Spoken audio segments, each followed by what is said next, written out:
আশা করি আপনারা সবাই ভালো আছেন। আসলে আমাদের জীবনে কিছু অক্সিজেনের সিলিন্ডারের প্রয়োজন আছে। আপনি বলতে পারেন, এটা কেমন কথা? পৃথিবীর এক বুক ভরা অক্সিজেনের মাঝে আমাদের অক্সিজেনের সিলিন্ডারের প্রয়োজন হবে কেন? সম্পূর্ণ কথাগুলো শুনুন, তাহলেই আপনি বুঝতে পারবেন। আপনি ভেবে দেখেন, কিছু সময় আমাদের প্রকৃতির অক্সিজেন থাকার পরও নিঃশ্বাস নিতে খুব কষ্ট হয়। মনের কথা মনেই থাকে, মুখে বলা হয় না।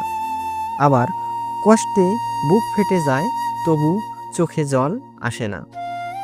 অনুভূতিগুলো অনুভব করা যায়, তবুও প্রকাশ করা যায় না। বলুন তো, এই সময়গুলোতে আপনার কাদের কথা মনে পড়ে? আপনার বাবা মা, ভাই বোন, কিছু ঘনিষ্ঠ বন্ধু, কিছু ঘনিষ্ঠ আত্মীয় স্বজন বা স্পেশাল কেউ, আবার রক্তের সম্পর্কের বাইরেও কারো কথা মনে পড়তে পারে।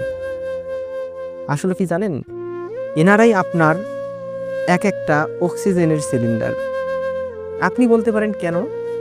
কারণ এই মানুষগুলোর কাছে আপনি কারণে অকারণে, প্রয়োজনে অপ্রয়োজনে, সুখ দুঃখ, হাসি কান্না, কষ্ট বেদনা, ইচ্ছা আকাঙ্ক্ষা, হতাশা বা সাফল্যগুলো ভাগাভাগি করে নিতে পারেন।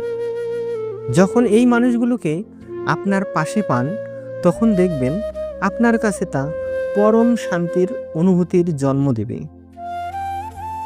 তাদের সাথে এমন কিছু অনুভূতি আছে যা আপনি আর অন্য কোথাও কারো কাছে গিয়ে অনুভব করতে পারবেন না। এই মানুষগুলোই আপনার জীবনের চলার অনুপ্রেরণা, আপনার সঙ্গী, আপনার বেঁচে থাকার অবলম্বন, আপনার অক্সিজেনের সিলিন্ডার। কথাগুলো অনুভব করতে পারলে আপনাকে অসংখ্য ধন্যবাদ। আমরা আছি আপনার সাথে আপনার না বলা কথাগুলো নিয়ে। Voice of Vilas.